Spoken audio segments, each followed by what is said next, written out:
If you're just joining us, we are in the process of turning a Dodge Viper into an off-road Viper. Recently we had a video where I said the front suspension was done, and we had a video where I said the rear suspension was done. This should mean that the suspension is done, but somehow it's not. This is probably my fault for using the word done loosely. It's done-ish. It's mostly done. It looks done. That's what I should have said. The rear suspension looks done. But now the front and rear suspension are more done enough that the car can actually take its first steps. It can walk on its own. They grow up so fast.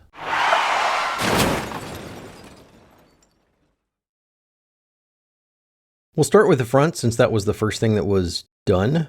The big problem here is actually the shocks. The shocks don't fit, and while it would be great to be able to blame the shock company, they don't fit because I designed the suspension before I picked the shocks. So now both of them have to change. The full extended length of the shocks is too long. It overextends the upper control arm like this. The compressed length is good, but I can't have the suspension over center like this for a few reasons, not the least of which is that the upper control arm blows through the shock a lot. I could just add a droop limiting strap in the car, and I might do this anyway, but I don't want the shock to be able to extend this far. There is an easy way to do this, and that is to add spacers inside the shock. In fact, it already has one in there. When the shock fully extends, the washer on the end of this shaft hits the spacer, which hits this bumper. If I just shove another spacer in there, then everything works the same, except the shaft doesn't stick out as far. I bought some aluminum and carefully machined it to the correct size. I also lathed the outside, partly because it looks nicer, but mostly because I criticized others for not doing this in a previous video, so now I kind of have to. I let the nitrogen pressure out of the shock, took the cap off, carefully removed the exact volume of fluid that the spacer would be taking up after doing some basic math, and then I assembled it back together. The only kind of tricky part about this was that I had to refill the nitrogen in the reservoir, and I don't have a nitrogen tank. Thankfully, I have a friend with a nitrogen tank, which was great because I also need to charge the icons that I took off the 4Runner months ago and still haven't put back in. Anyway, shock length modified. Unfortunately, this doesn't solve the whole problem. You see, as the suspension sweeps through its motion, the lower control arm massively interferes with the lower spring perch and also a little bit the shock eyelet. The eyelet is an easy fix. I can just grind a bit of steel off the lower control arm, but the perch is a much bigger problem. I could solve both of these problems by getting a taller eyelet, but that cuts into my shock stroke length, and I need that length for full compression. Fox does sell taller spring perches, but I'd have to go an inch higher than I want, and also it would cost me $300 for the pair, which seems like a lot, and I do have a lathe. So for about 35 bucks in material and a couple hours of my time, I made new spring perches with the exact height I needed. I still had to grind out some of the lower control arms so these would fit, but I had to do that for the eyelet anyway, so not a big deal. I had these anodized black so they'd look super nice. This also meant that I needed to swap out the springs since I would be using a shorter stroke. AccuTune sent me the new ones and I shipped back the old ones. Now I can install the coilovers. Except I can't because the bracket for the original Viper upper control arm is interfering with the coilover spring. So I had to remove those brackets. Remember how I said 80% of this project was just adding or removing brackets? More bracket removing. I know I talk about brackets a lot, probably more than anyone else on YouTube. Bracket, bracket, bracket, bracket, bracket, bracket, bracket, U-shaped brackets, L-shaped bracket, two identical brackets, brackets, fuse box bracket, the secondary bracket, the bracket array, a tertiary bracket, bolt the bracket to the three little brackets to mount the bracket, bracket, bracket, bracket, bracket, bracket, a bracket, if you will. That bracket, bracket, bracket, bracket, bracket, bracket. So there's the bracket, bracket, bracket, brackets. It's another sodding bracket. Okay, maybe the second most. Anyway, with all the brackets out of the way, everything fit, and I was done with the front suspension. Well, that was super easy.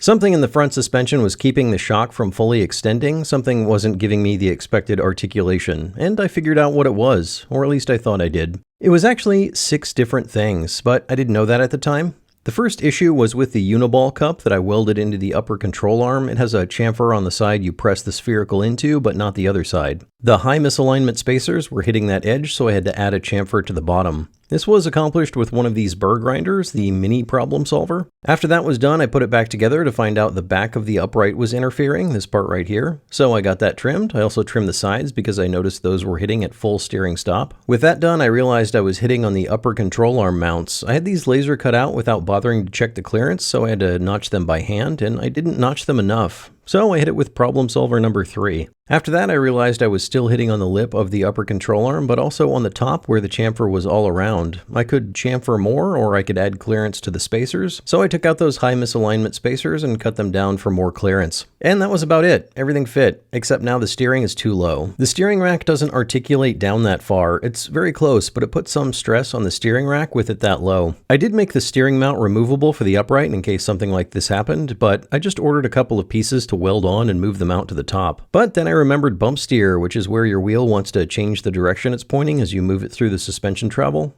I designed the suspension for almost no bump steer, so I checked to make sure it was that way with the spherical moved up, and it's not. It's real bad. I can mitigate this a little bit if I lower the steering rack a tiny bit. I looked under the car to see if it was easy or possible, and I noticed the steering rack isn't even bolted down all the way. I can see threads in there. Also, the rubber bushing is coming out. These look like aftermarket aluminum bushing things. It could just be an O-ring that disintegrated. I assume the nut is still there on the other side, but I can't tell because some welded a steel tube in the way. In the meantime, I'm just going to bolt the steering to the top of this mount like this and hope I remember to figure all this out later. I also lost one of the lock nuts on the right side upper control arm. I can't find the banjo bolts for the brake calipers, and I still need to mount the shock reservoirs, which will be difficult on the right side since the coolant reservoir is in the way. In other words, the front is done.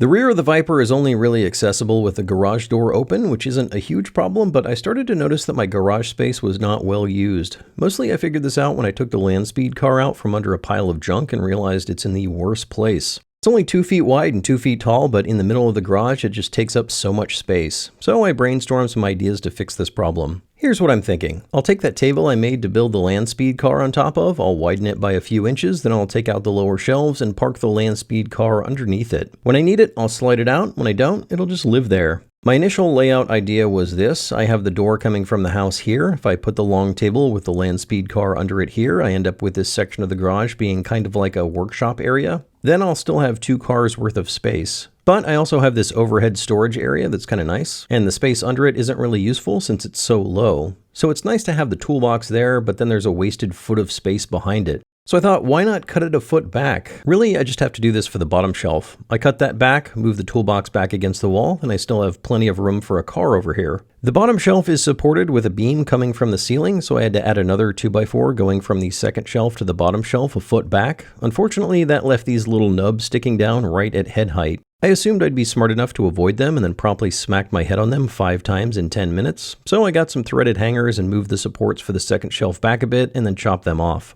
So now the support is a bit wonky and there's a lot of weight here, and I hope it doesn't fall down on me while I'm standing under the toolbox, but that will be a problem for future Matt, and we all know how little I care about that guy.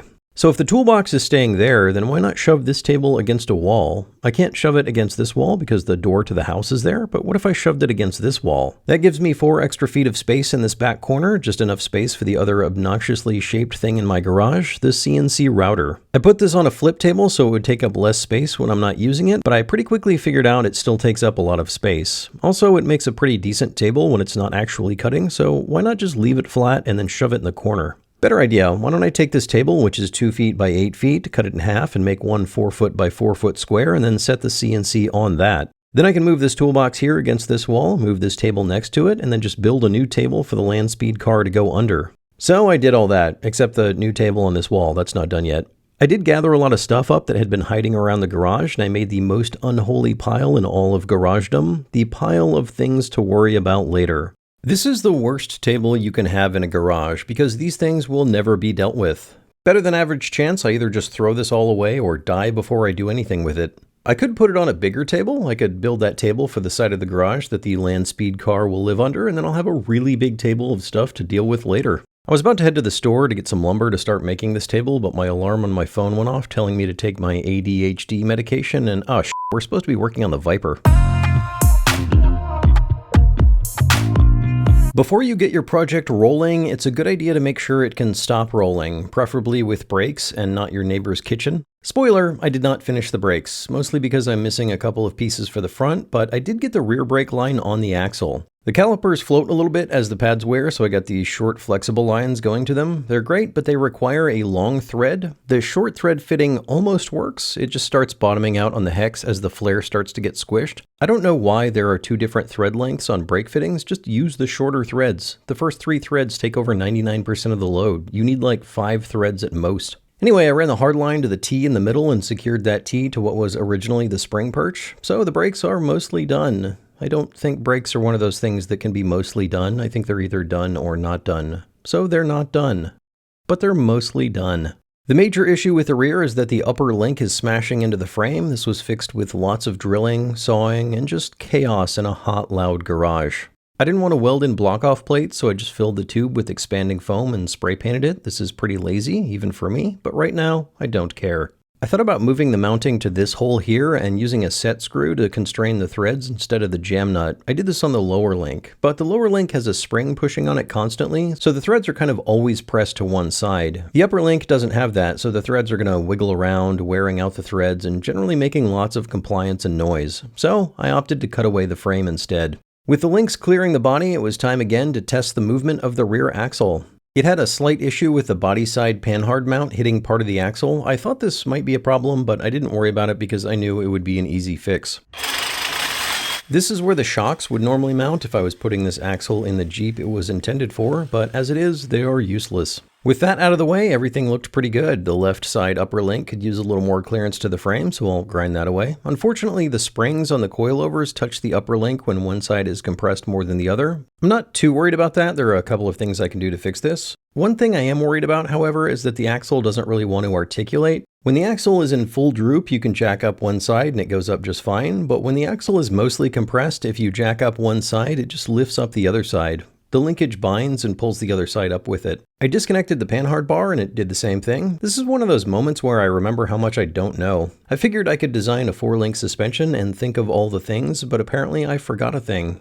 I'm not really sure how to fix this. I could adjust the spacers on the body side so these links are actually parallel, or I could move the link mounting around to the different holes I added and see if that works. Or I could just put the wheels on and leave this for future Matt to deal with.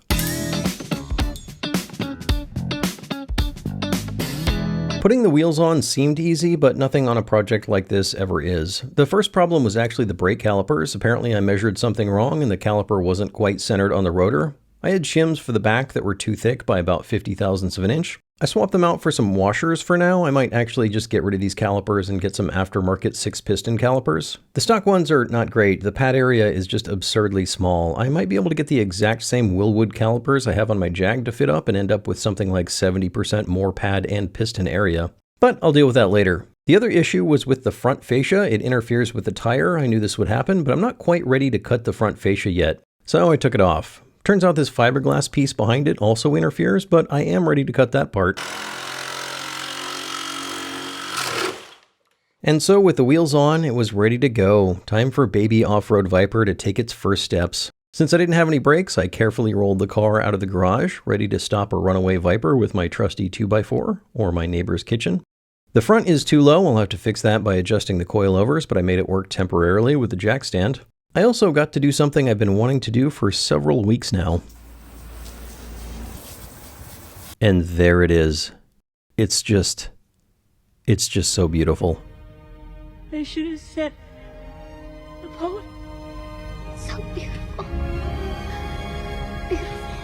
I am just so happy with every choice I have made in my life leading up to this moment. I don't know how nobody has done this before, and I don't want to oversell it, but this might be the greatest car that anyone has ever made. It is certainly the greatest thing that I have ever done.